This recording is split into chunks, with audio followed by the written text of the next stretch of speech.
జీవము గల దేవుడు జీవాధిపతి అయిన యేసుని అంటారు. మీకు అందరికి శుభాభరణాలు. ఎవరినికల సంఘ విశ్వాసం అదేవిధంగా భక్తిగా ఇచ్చిన స్థుతి అదేవిధంగా దాని దంపతులు వందనాలు అదేవిధంగా సంఘస్థులందరికీ వందనాలు. యూట్యూబ్ ఛానల్ చూస్తున్న మీకు కూడా శుభాభరణాలు. దేవుడు తన యొక్క మాటలను ఏ విధంగా తెలిపాడో మనం చూసుకుందాం. చిన్న ప్రార్థన చేసుకుందాం, ఎందుకంటే ప్రార్థన చేసుకుంటలేదు.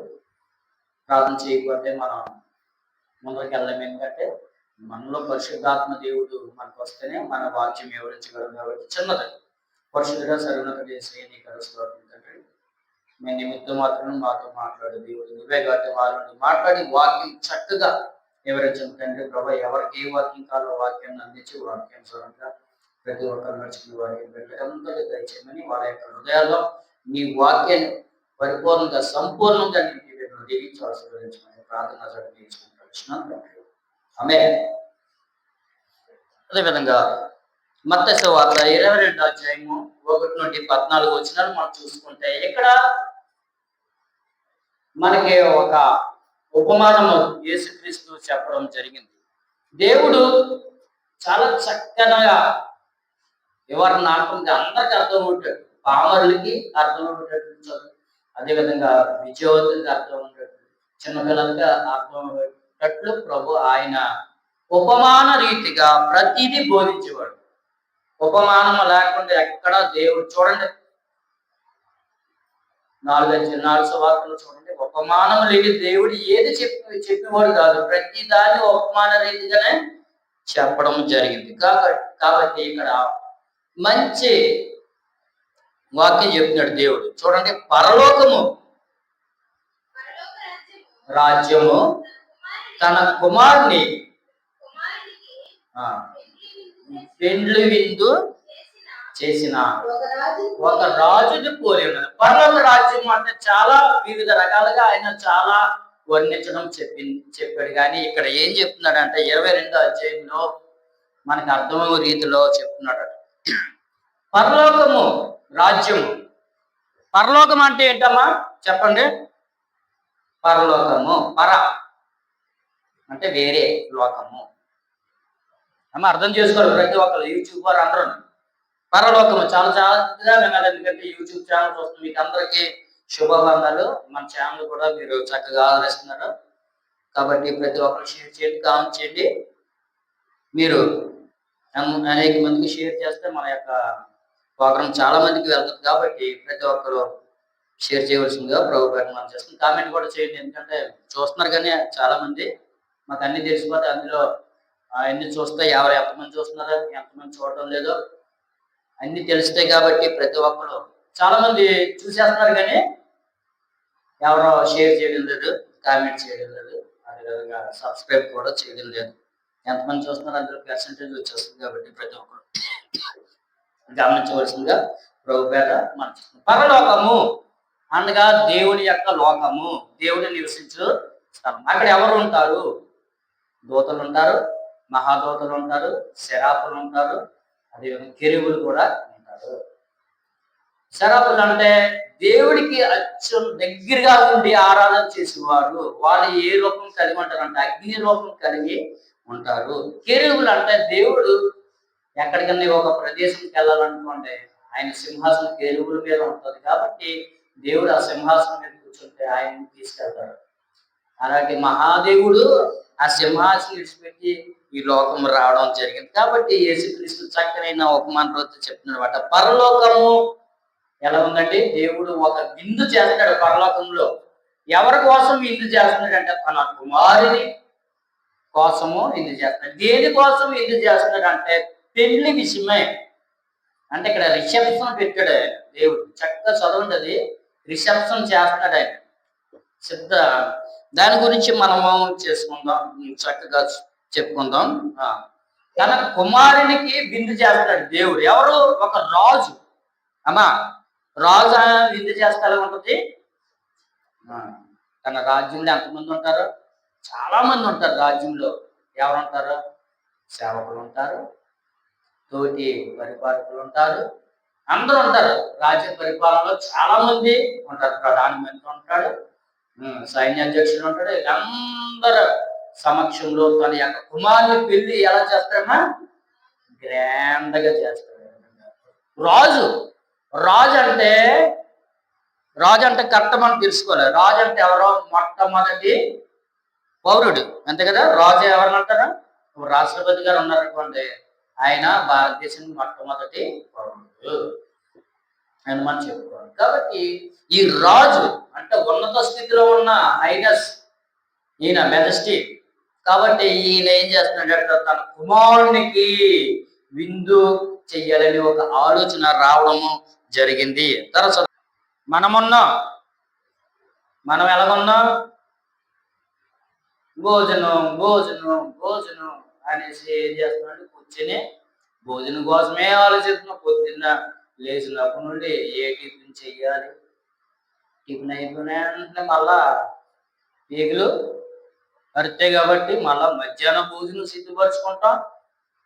సాయంత్రం భోజనం ముందు మధ్యలో టీకి స్నాక్స్కి మళ్ళా ఆరడి కొట్టుకోతే, తర్వాత సాయంత్రం భోజనం సిద్ధం చేసుకుంటాం. తర్వాత రాత్రి కూడా పడుకునే ముందు మన శరీరాన్ని ఎంత భద్రంగా చూసుకుంటే మరి దేవునికి ఇంకా మనం ఎప్పుడు ప్రాధాన్యత ఇవ్వడం జరుగుతుంది.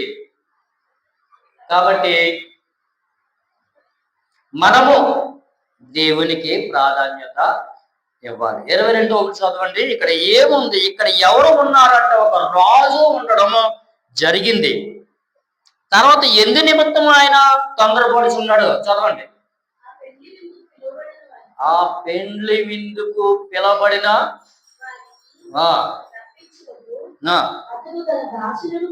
అతన్ని దాసులను పంపాను. ఇక్కడ ఏం చేస్తాడంటే రాజు పెండ్లి చేద్దామని అనుకుంటున్నాడు. ఆయనకి ఒక ఆలోచన రావడం జరిగింది. జాగ్రత్తగా ఆలోచించాలమ్మా. అందుకే ఏం చేశాడంటే మొట్టమొదటిగా తన దాసులు పిలిచి ఏమంటున్నాడు అక్కడ? దాసులను పిలిచాడు. వారిని పంపించారు. పెళ్లి విందుకి రావడానికి వాళ్ళని పంపించడము జరిగింది. ఆ దాసులు ఎక్కడికి వెళ్ళారు?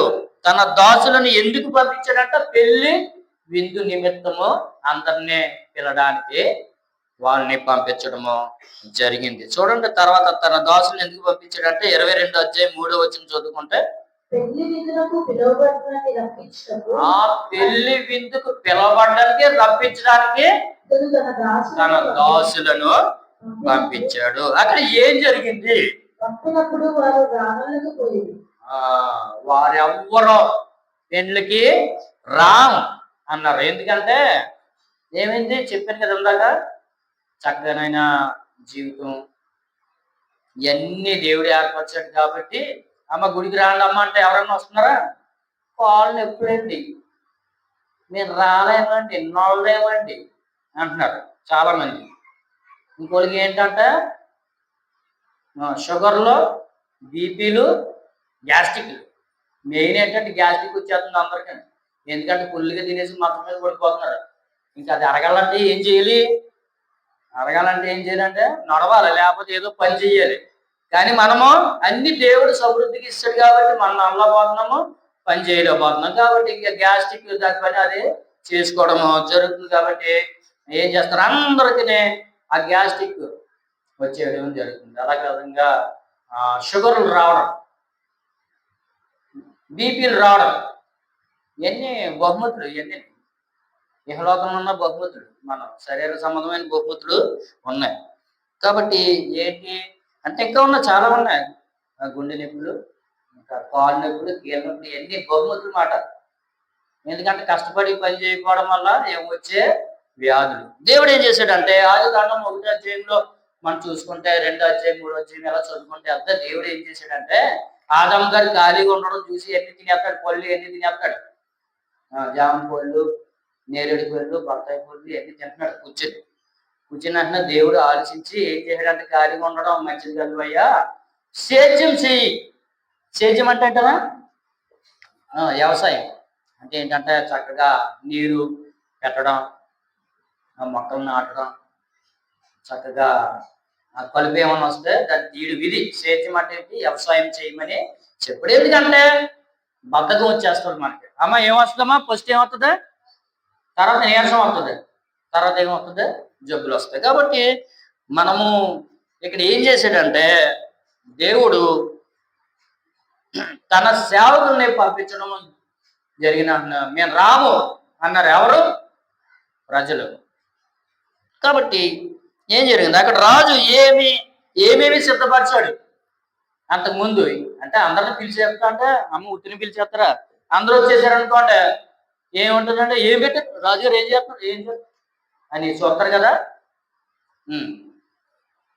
చూసినప్పుడు మరి ఏమీ లేదంటే అక్కడ ఏం చేస్తారు, కొంతమంది నీరసం వెళ్ళిపోవడం జరుగుతుంది. కాబట్టి ఆ వంట వండే టైంకి కొంతమంది ఉండొచ్చు, ఉండకపోవచ్చు. అక్కడ ఏమేమి సిద్ధపరిచాడు అంటే చూడండి, 4వ వచనంలో చూడండి. నా విందు సిద్ధపరిచి ఉన్నాను, ఎద్దులను కొవ్విన పశువులను వధింపబడినవి. అంత సిద్ధం చేస్తాడు. మంచి భోజనం. ఏ భోజనం? మాంసాహారం పెట్టినాడు దేవుడు, శాకాహారం కాదు. ఎద్దుల్ని అన్నిటిని ఏం చేస్తున్నాడు? చక్కగా సిద్ధపరిచాడు. ఇంకా తినడానికి మనమే వెళ్ళాలి. ఎవరు వెళ్ళాలమ్మా? ఎవరు వెళ్ళాలి చెప్పండి? మనమే వెళ్ళాలి. దేవుడు మనకి అన్ని సౌకర్యాలు ఇచ్చి, పరలోక రాజ్యం ఇచ్చి, అమ్మా పరలోక రాజ్యం రా అంటే నేను రాను అంటున్నారు చాలా మంది. తర్వాత ఇంకా తీరిపోతుంది. తర్వాత దేవుడు మామూలుగా కాదు, తీర్పులు అందరూ నిలబడాలి. ప్రతి ఒక్కరు, రాజు అయినా రాణి అయినా ఒక తీర్పు ఉంది, అంతిమ తీర్పు ఉంది. ఆ తీర్పులో ప్రతి ఒక్కరు నిలబడాలి, ఆయన ఎదుట సాగిలు పడాలి. అలాంటి స్థితిలో మనం వెళ్ళకూడదు.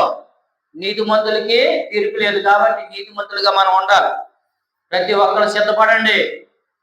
విశ్వాసులారా, యూట్యూబ్ ఛానల్ చూస్తున్న వాళ్ళారా, దేవుడు మనకి పరలోక రాజ్యం ఉచితంగా ఇస్తున్నాడు.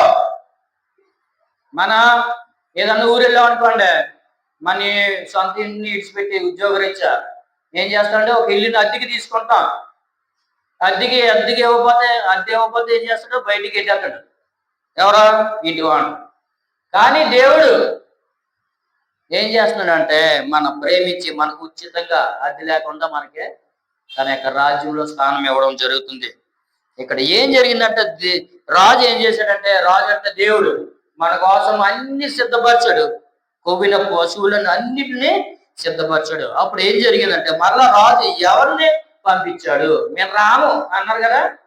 అమ్మ ఎవరో ఫస్ట్ అందరికన్నా ముందరే ఎవరు వెళ్ళిపోతారమ్మా? దేవుడి యొక్క రాజ్యం విడిచిపెట్టి నరకలోకానికి ఎవరు వెళ్తారంటే ఫస్ట్ చెప్పవలసిందంటే ఎవరు వెళ్తారంటే పాస్టర్ గారు వెళ్తారు, తర్వాత పాస్టర్ గారు వెళ్తారు, తర్వాత వాళ్ళ యొక్క పిల్లలు వెళ్తారు. కాబట్టి చూసుకోండి, బైబిల్ చదువుకోండి, నేను అది కూడా నిర్మించాను. తర్వాత సంఘస్థుల యొక్క పెద్దల యొక్క పిల్లలు వెళ్తారు, లాస్ట్ లో విశ్వాసులు వెళ్తారు. గమనించండి, అది కూడా వచ్చే వారంలో చూపిస్తాను. ఆల్రెడీ చెప్పాను, మళ్ళీ చెప్తాను. ఫస్ట్ మొట్టమొదటిగా ఎవరు వెళ్తారండి? పాస్టర్ గారు వెళ్తారు నరకలోకానికి. ప్రభా నీ మామ బట్టి అద్భుత కార్యం చేయలేదా అని అంటారా? ఆ వచ్చిన ఒకసారి జ్ఞాపం చేసుకోండి. మరలా చదవండి, 22:4 చదవండి. కాగా అతడు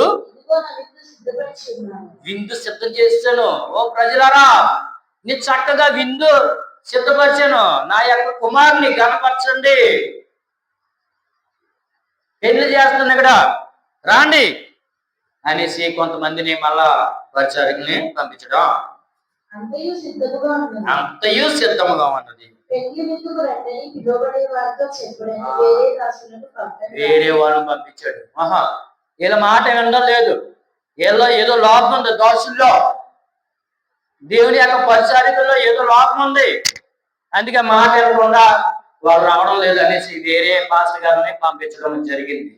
దేవాలయ దేవుడైన దేవుడు ఈ సర్వలోకానికి వెళ్ళి సర్వ సృష్టికి సువార్త అందించండి అని తన యొక్క సేవకుల్ని శిష్యులను పంపించినప్పుడు అక్కడ ఏం జరిగింది? అక్కడ ప్రజలు ఏ సాకులు చెప్పారు చూడండి. వారి లక్ష్యము చేయక ఒకడు తన పొలమునకును వర్తకము వ్యాపారం చేసుకోవడానికి వెళ్తున్నాడు. ఓ దోసులారా, మాకు పని పాటు లేదనుకుంటున్నారా అనేసి ఒకళ్ళు వ్యాపారంకే వెళ్ళారంట. ఇంకోళ్ళు ఎక్కడికి వెళ్ళారండి? పొలంలోకి వెళ్ళారు. నాకు 20 ఎకరాల పొలం ఉంది, నాకు 100 ఎకరాల పొలం ఉంది. ఆ పొలం దున్నపోతే ఏమవుతుందండి? పిచ్చి మొక్కలు వస్తాయి. కాబట్టి మేమేం చేస్తున్నాం అంటే వ్యవసాయం చేసుకోవడానికి వెళ్తున్నాం. ఈనాడు కూడా విశ్వాసులు ఎలాగున్నారు? ఇంటింటికి వెళ్తే నాకు పాలు నొప్పులు, మా కీళ్ళు నొప్పులు అంటున్నారు. ఇంకోళ్ళ దగ్గరికి వెళ్తే వచ్చే వారం వస్తుంది అయ్యారు. దేవుడు అంత భయం లేదు, భక్తి లేదు. ఈ విధంగా తయారయ్యారు విశ్వాసం. ఎందుకంటే ఇన్నాళ్ళైతే పూర్వకాలంలో తినడానికి కూడా తిండి ఉండేది కాదు. ఇప్పుడు అన్ని సమృద్ధిగా నల్లాగా మళ్ళీ దేవుడు ఏం చేస్తున్నాడండి? బండిలు ఇచ్చాడు. కొద్ది పెట్రోల్ కొట్టించుకుంటే ఏం చేస్తుందండి? దానికి అదే. ఇప్పుడు కష్టపడకుండా కొన్ని ఆటోమేటిక్ వచ్చినాయి. ఏంటంటే మనం కూడా డ్రైవింగ్ చేయకుండా దగ్గర కూర్చుని ఫస్టే అక్కడ అన్ని సెట్ చేసేస్తే అది తీసుకెళ్ళిపోతాం. చక్కగా పడుకుంటే దానికి అదే ఆటోమేటిక్గా దానికి అదే బ్రేక్ వేసుకుంటుంది, దానికి అదే సిగ్నల్ చెప్పుకుంటుంది, దానికి అదే. ఇప్పుడు ఆటోమేటిక్ వస్తుంది కొత్త లేటెస్ట్ బళ్ళు. కాబట్టి అంత టెక్నాలజీ దేవుడు మానవుడికి ఇచ్చినట్టే మనకి అందరికి బద్ధకాలు రావడం జరుగుతుంది. కాబట్టి ప్రతి ఒక్కరు సమయానుకూలం సమయాన్ని పాటించాలి. దేవుడి యొక్క సన్నిధికి ఎప్పుడు రావాలి? త్వరగా రావాలి.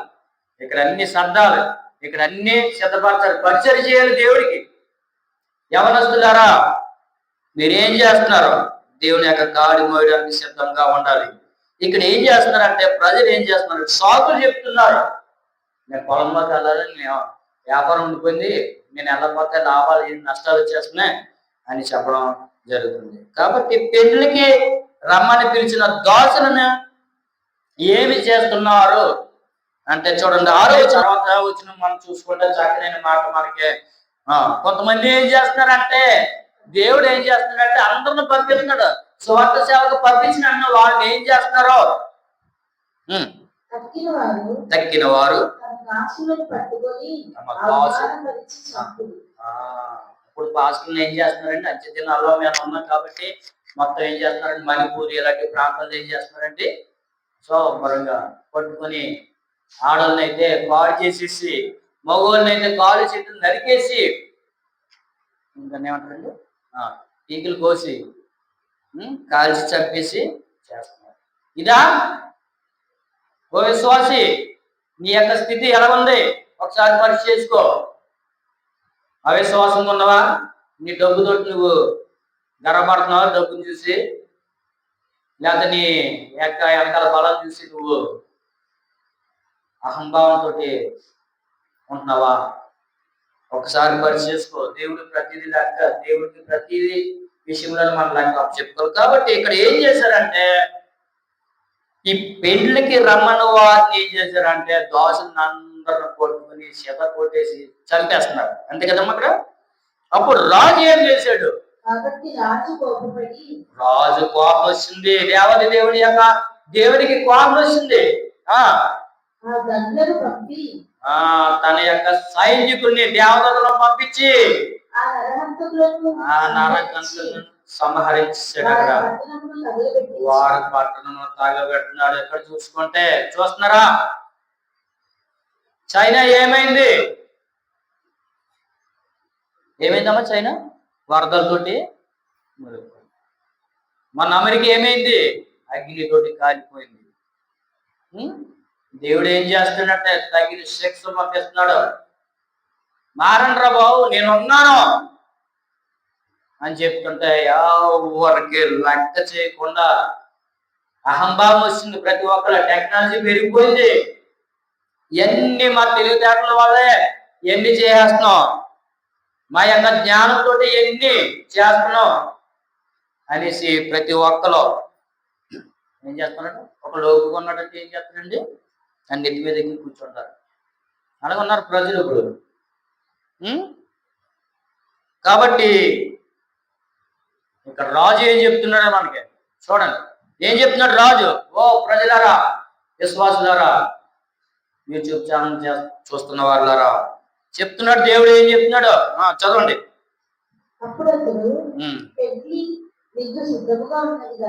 కానీ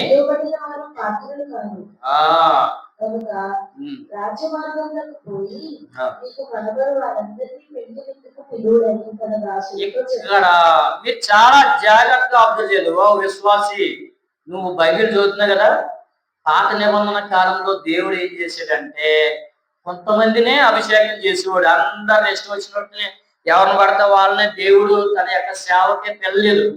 అభిషేకము, తైలాభిషేకము పొందాలి. వస్త్రాలు తైలముతోటి అభిషేకము చేయబడాలి. గుడిని విడిచిపెట్టి బయటికి వెళ్ళకూడదు. యాజకుడు అపవిత్రంగా ఎంత మాత్రం ఉండకూడదు. ఉంటే దేవుడు ఎంత చెప్పి చూడాలి. అలాంటి పరిస్థితిలో దేవుడు ఏం చేశాడంటే కోట విస్తారంలో ఉన్నదని 10 వారు లేకపోవడం వల్ల, అదేవిధంగా వీళ్ళ యొక్క రాజకీయమైన స్థితిని బట్టి అహంభావంతో గర్వంతో నిండి ఏం చేస్తున్నారంటే దేవుని యొక్క దోషులను చెప్పడం జరుగుతుంది. కాబట్టి ఇక్కడ రాజు కోపం వచ్చేసింది. అదేవిధంగా ఏం చేశాడు అని చూసుకుంటే రాజు కూడా ఏమని చెప్తున్నాడు మనకి ఇక్కడ అంటే ఏం చెప్తున్నాడమ్మా, ఏమన్నాడు? మళ్ళీ చదవండమ్మా, అక్కడ మర్చిపోయాను. విందు సిద్ధంగా ఉంది, పరలోక రాజ్యం సిద్ధంగా ఉంది. నేను చాలా మందిని పిలిచారు దేవుని పరిచయానికి. చాలా మంది వచ్చేస్తారండి. బైబిల్ ట్రైనింగ్ చాలా మంది అయిపోతారు. కొంతమంది నేను చెప్పడం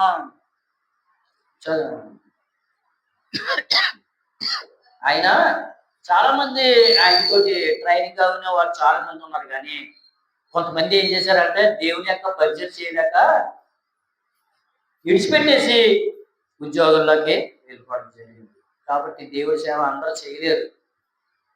కొంతమంది చేయనిస్తాడు దేవుడు, కొంతమంది చేయనివాడు. తెలుసుకోవాలి మనం అందరం. ఇక్కడ నిలబడి మాట్లాడుతున్నాం అంటే దేవుని యొక్క కృప, దేవుని యొక్క సంకల్పమే. లేకపోతే దేవుడు మాట్లాడినవాడు, దేవుడు ఇక్కడ నిలబెట్టనేవాడు. ఏం చేస్తాడు? గౌరెత్తాడు దేవుడు. కాబట్టి ప్రతి ఒక్కరు గమనించాలి. చాలా మంది వస్తారు పరిచయం చేయడానికి. కొంతమంది చేద్దాం అనుకుంటారు కానీ చేయలేరు. సంఘాలు ఉండవు, 4 ఏళ్ళు కూర్చి పెడతారు కానీ అక్కడ నిలబడదు. ఎందుకంటే దేవుడి యొక్క ఆయన యొక్క కృప ఉండాలి. చదువు కదమ్మా. అప్పుడు దాసులకు రాజు ఏమని చెప్తున్నాడు? 9వ వచనం చదవండి. రాజమార్గంలోకి వెళ్ళిపోండి అమ్మా. మీకు కనబడిన వారిని అందరినీ పెళ్లి విందుకు పిలుడని తన దాసులతో చెప్పాడు. అమ్మా, దేవుని యొక్క పరిచర్యకి ఎవరు ఉండకూడదండి? చక్కగా ఉండాలంట. లేవికాండం చదవండి, సంఖ్యాకాండం చదవండి. ఈ కాండాలను చదివితే మనకి 5 కాండాలు చదివితే మనకి అక్కడ యాజకుడు ఏ విధంగా ఉండాలి? కల్మషం లేకుండా ఉండాలి. గుడ్డువాడకం ఉండకూడదు, కుంటువాడకంగా ఉండకూడదు, గజ్జి ఉండకూడదు, తామర ఉండకూడదు. ఇన్ని పెట్టాడు ఆప్షన్స్ దేవుడు, అంతే కదా. కానీ ఇప్పుడు ఎవరు వస్తున్నారండి? ఎలాగ వచ్చేస్తున్నారు సారీ వస్తున్నారు. కొంతమంది రిటైర్డ్ అయిపోయిన వెంటనే ఏం చేస్తున్నారండి? ఇంకా దేవుడి పరిచర్యలోకి వచ్చినారు. ఖాళీగా ఉండలేకుండా దేవుడి సేవకే రావడం జరుగుతుంది. రిటైర్మెంట్ అయిపోయినట్టు వచ్చిన డబ్బులతో ఏం చేస్తున్నారు? చర్చని కడుతున్నారు. తప్పు కాదు, చేయండి. దేవుడు మీ ఇచ్చిన తరాలను బట్టి మీరు చెయ్యాలి. కొంతమంది కోసం చెప్తున్నాను, దేవుడి పరిచయకి వస్తుంది. ఎందుకంటే కొంతమంది చూడండి, చిన్నవారు, బాగా పొడుగున్నవారు, లావుకున్నవారు, ఏ పని పాటలేదు, అందరూ గుడ్డువాళ్ళు, కుంటువారు, కాలు చేతులు లేని వారు. అమ్మ వస్తున్నారు కదా దేవుడి పరిచయకి, చేస్తున్నారు కదా.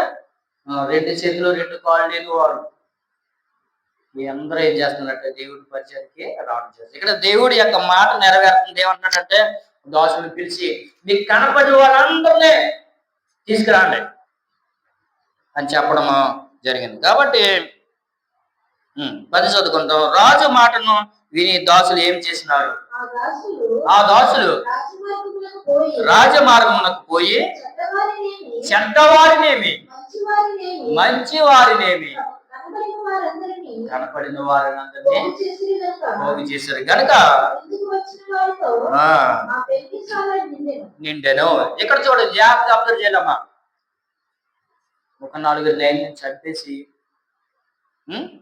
జైలుకి వెళ్ళి జైల్లో కూర్చున్నప్పుడు ఒకరు వెళ్ళి దేవుని యొక్క సువార్త అందించినప్పుడు అతను మారు మనసు పొంది తన యొక్క పాపాలను ఒప్పుకొని బయటకు వచ్చి తన యొక్క సాక్ష్యాన్ని చూడ అక్కడ ఏమన్నాడు? మంచివారిని చెడ్డవారినేమి దేవుడు ఎన్నుకున్నాడు.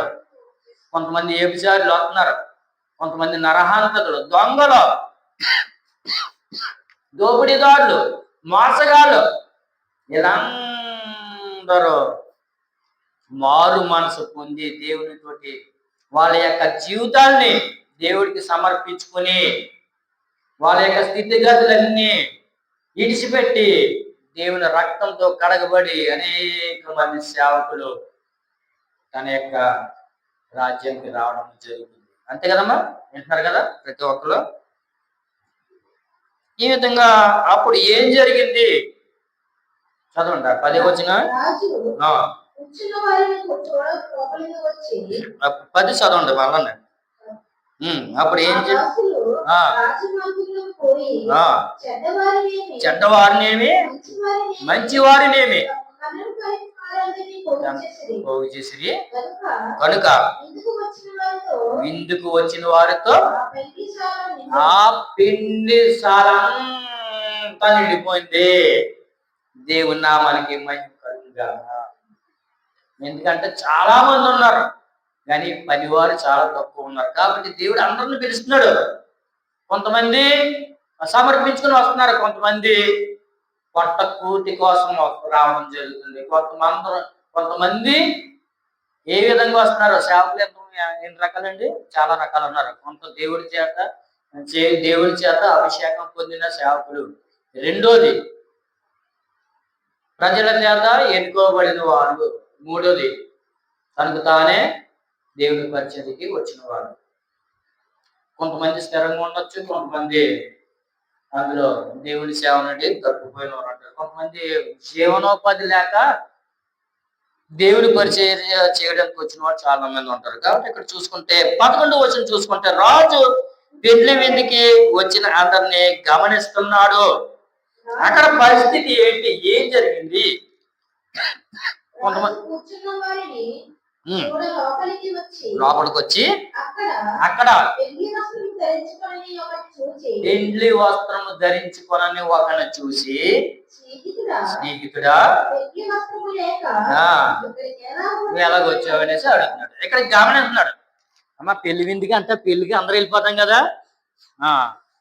నేను కొన్ని అక్కడ వెళ్ళిపోయి బుక్ అయిపోతా ఉంటాం. కొంతమంది ఏంటంటే మీరు ఎవరి తరఫున వచ్చారమ్మా అంటే పెళ్లి కూతురు తరఫున వచ్చామండి. మీరు ఎవరి తరఫున వచ్చారంటే పెళ్లి కొడుకుల తరఫున వచ్చామంటారు. కొంతమంది ఏం చేస్తామంటే మనం భోజనం కోసం వెళ్ళిపోతాం. అడుగుతారు కదా అక్కడ, అమ్మ నువ్వు ఎవరి తరఫున వచ్చావు అని అడుగుతారు. పెళ్లి కూతురు వాళ్ళు అడుగుతారు అన్నమాట. మేము పెళ్లి కూతురు తరఫున వచ్చామండి అన్నారనుకో ఎలా ఉంటది? మేము పెళ్లి కూతురు తరఫు వాళ్ళనే, మీరు ఎవరండి, ఎలాగా బంధువులు మాకు అన్నారనుకో అప్పుడు ఎలా ఉంటుంది? మనకి చాలా చక్కగా ఉంటుంది కదా. అలా అంతే కదా. లక్ష్యం గారు గమనిన్నారా? ఆరగెళ్తున్నారా? ఇప్పుడు మనం పెళ్లి జరుగుతుంది, అక్కడ మనకి ఆకలి వేస్తుంది. ఆకలి వేసినప్పుడు వెళ్ళిపోయాం. మనం ఏం చెప్తాం? పెండ్లి కొడుకు వాళ్ళు అడిగారు అనుకో పెళ్లి కూతురు తరపున అండి అని చెప్తాం. పెళ్లి కూతురు వాళ్ళు అడిగారు అనుకో పెళ్లి కొడుకులు తరపున అని చెప్తాం. అక్కడ ఒకరిని పరిచయం చేసుకుంటే ఎవరినో వాళ్ళ అంక మీద మనం వెళ్ళిపోవడం జరుగుతుంది. అదే విధంగా ఇక్కడ ఏం చేశాడంటే ఒకడు వచ్చేసాడు లోపలికి. అప్పుడు ఏం జరిగిందంటే 12వ వచనం చూసుకుంటే పెండ్లి విందుకు పెద్దక్కడిగా ఉన్న వ్యక్తిని చూసి ఏమని అడుగుతున్నాడు? స్నేహితుడా పెండ్లి వస్త్రము లేక నీవు ఎలాగ వచ్చివని అడిగాడు దేవుడు. జాగ్రత్త. పెండ్లి వస్త్రము అనగా ఏంటి? రక్షణ. చక్కగా చెప్పారు. రక్షణ అనుభవంలో రాకుండా పరలోక రాజ్యం ఎలాగొచ్చావయ్యా? మరి దేవుడు అబద్ధికుడా? దేవుడు ఉచితంగా ఇస్తానన్నాడు కదా పరలోక రాజ్యం. కొన్ని ఆప్షన్స్ ఉంటాయి, ప్రతి ఉద్యోగంలో ఆప్షన్స్ ఉంటాయి. ఉండవా? ఎంత హైట్ ఉండాలి? పోలీసుకి వెళ్ళి అనుకోండి, ఎంతండి హైట్ ఉండాలి, వెయిట్ ఉండాలి, బొజ్జ ఉండకూడదు, చక్కగా పరిగెట్టాలి. అమ్మ ఉంటుందా? ఉండదా? పరిగెట్టాలి, స్పోర్ట్స్లో కోటాలో అర్హత ఉండాలి, ఇవన్నీ ఉంటాయి కదా. హైట్ లేకుండా పుట్టుడు మంటగట్టలో నుండి వెళ్ళిపోయాడు అనుకోండి, ఏం చేస్తాడండి? హైట్ ఉంటుంది, హైట్కి ఏంటండి ఇలా రావాలి, లేకపోతే ఇలా రావాలి. వాడికి మధ్యలో ఎంత హైట్ ఉందనుకోండి, మధ్యలో ఏమని వెళ్ళిపోయాడు అనుకో, పక్క పో అని అంటాడు. అలాగే పరలోక రాజ్యం కూడా అర్హత ఉండాలి. ఏంటి అర్హత? పెండ్లి వస్త్రము. ఏంటంటే ఏ వస్త్రం అది? బాప్తిసం. కరెక్టే చెప్పారు. చూసా, బైబిల్ చదవడం వల్ల బాప్తిసం లేకుండా మనం ఆమె పెళ్లి వీటికి పిలిచారనుకో, మనం స్నానం చేయకుండా మురికి గుడ్డలతో 2-3 రోజులు వేసుకున్న గుడ్డలతో వెళ్ళిపోనుకో, ఏం చేస్తారమ్మా? ఏం చేస్తారు? మన పక్కన వాళ్ళే కొద్దిగా తెలిసిపోద్ది, వాళ్ళకి తెలిసిపోదా? చెట్టు కొట్టుకుని వెళ్ళిపోయాం మనం. ఆయన తెలుస్తుంది తెల్దా?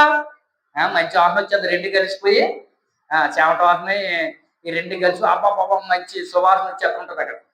కాబట్టి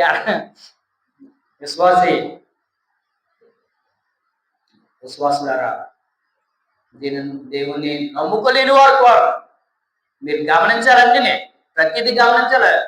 దేవుని వాక్యం తెలుసుకోవాలి. మీరు ఏమని పడతా నీకు పర్మిషన్ ఉందా, అదుందా, ఇది ఉందా అని అడగడం కాదు.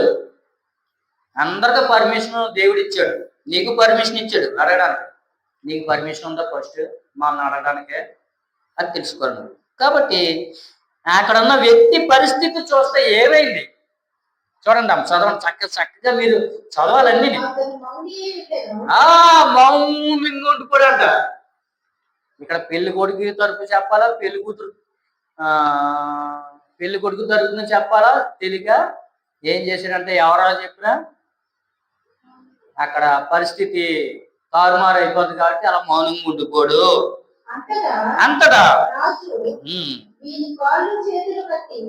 దోషులు చూసి, తన యొక్క పరిచారకులను చూసి, తన యొక్క దోషులు అంటే ఎవరు?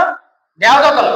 అమ్మా ఉన్నారు కదా దేవదూతలు. దేవదూతలు ఎన్ని రకాలు చెప్పండి, చదువుకున్నారు కదా మీరు బైబిల్. దేవదూతలు ఎన్ని రకాలు? వాళ్ళు అలా కాదు, వేరుగా చెప్పాలి. మెసెంజర్స్, సోల్జర్స్, అంతే కదా. మిఖాయేలు దూత ఉందంటే ఎవరంటే ఆయన యుద్ధ వీరుడు, సూర్యుడు, సైన్యములకు అధిపతి యెహోవాకి ఆయన ప్రధాని, యుద్ధ వీరుడు. తర్వాత మెసెంజర్స్, మరియమ్మ గారి దగ్గరికి ఎవరో వచ్చారంటే గబ్రియల్ దూత. చూసా, మెసెంజర్స్. ఆ మెసెంజర్స్ కొంతమంది మన యెహోవా యందు భయభక్తులు గారు వారి చుట్టూ ఆయన దూతలు కావాలండి, వారిని రక్షించును. దేవుడు మనకి ఆపద ఏమన్నా వచ్చిందనుకోండి, దేవుడు ఏం చేస్తాడంటే మన దూతలను పంపించి ఆపద నుండి మనల్ని తప్పిస్తాడు. కాబట్టి ఈ దోతలు అంటే ఎవరు? దేవుని యొక్క దూతలు. కాబట్టి మనం జాగ్రత్తగా గమనించాలి అక్కడ. అప్పుడు ఏం చెప్పాడు రాజు అంటే 13వ వచనం చదువుకుంటే ఏం చెప్పాడంటే, తన దాసులను పిలిచి వాడి కాళ్ళు చేతులు కట్టి, ఏం కట్టాలమ్మా? కాళ్ళు చేతులు కట్టి వెలుపటి చీకటిలోకి తోసివేయడి.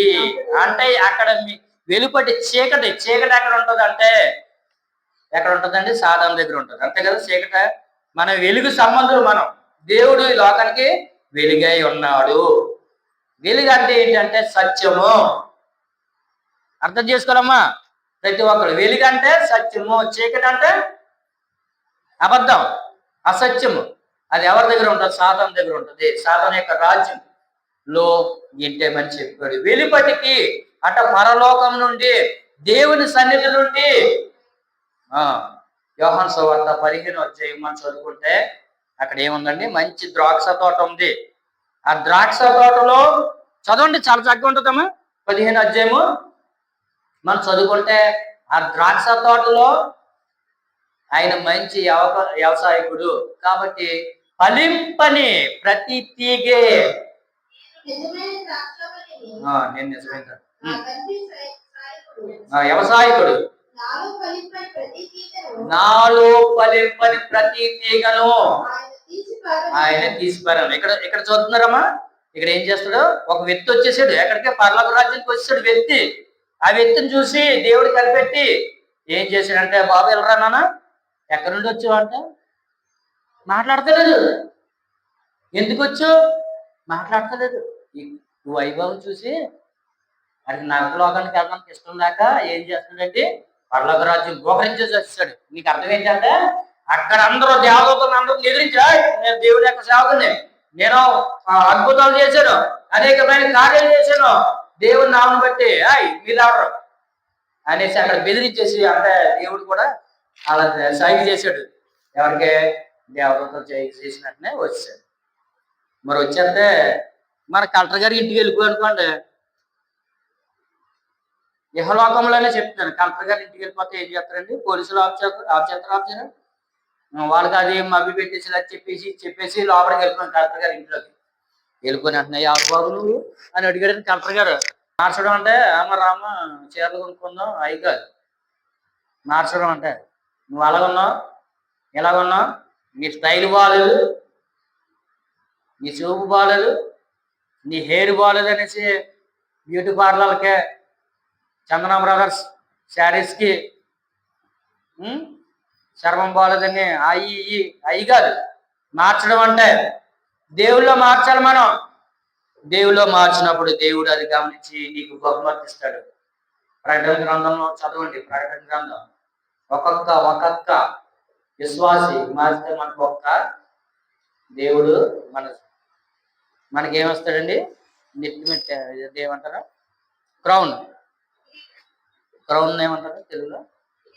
కిరీటం. ఆ కిరీటంలో ఏం చేస్తాడు? వజ్రం పొదుగుతాడు అంట దేవుడు. ఒక్క విశ్వాసం మారితే దేవుడు ఏం చేస్తాడంటే మన కిరీటం ఇచ్చి, కిరీటం అంటే కిరీటం అని కాదు, ఒక ఉన్నతమైన స్థితి ఇచ్చి దేవుడు నిన్ను కనపరుస్తాడు. కాబట్టి ఒక పేరు పెట్టి పిలుస్తాడు నిన్ను. ఆ పేరు నీకే యేసుప్రభువు గారు తప్పించి ఇంకెవరికి తెలదు. మనకి పేరు పెడతాడట. మన ఏముందండి, ఏదో పేరు ఉంటుంది మనకి, శంకరయ్య లేకపోతే ఏదో పేరు ఉంటుంది. దేవుళ్ళు అక్కడ ఎప్పుడైతే బాప్తిసం తీసుకున్నా పాస్టర్ గారు పేరు ఏంటంటారు? యోహాను, తర్వాత పేతురు, జాన్, ఇలాంటి పేర్లు పెడతారు. అదేవిధంగా దేవుడు కూడా మన చక్కని స్థితిలో ఉంటే తన పరలోక రాజ్యంలో మనకి తీసుకెళ్ళి మనకు కూడా చక్కని పేరు పెట్టడం జరుగుతుంది. యేసుప్రభువు గారి పేరు ఏంటండి? అందరిని అడుగుతుంది, యేసుప్రభువు గారి పేరు ఏంటండి? మెస్సయ్య అంటే పేరు లేదు. దేవుడికి పేరు లేదు. దేవుడి పేరు ఏంటంటే రక్షకుడు, అభిషేక్తుడు అని పేరు. ఆయన యేసుక్రీస్తు పేరు లేదు. యెహోవా దేవుడికి పేరు లేదు. ఉన్నవాడును అనువాడుననే దేవుడు అన్నాడు. అంటే ఆది అంతం లేనివాడు, అంటే భూత భవిష్యత్ వర్తమాన కాలంలో ఉన్నవాడు అని పేరు లేదు ఆయనకి. అడిగాడు మోషే, అయ్యగారు అంత బాగానే ఉందండి, మీ పేరు ఏంటండి అని అడిగారు. నా పేరు మోషే గారండి, నేను మోషేని. మీ పేరు ఏంటండి అయ్యగారు? దేవది దేవుడా, సృష్టికర్త అయిన దేవుడు అంటే దేవుడు ఒక ఉన్నవాడు నన్నువాడునైనా దేవుడు అన్నాడు అంత ఆయన పేరు. ఆయన పేరు లేదు దేవుడికి. కాబట్టి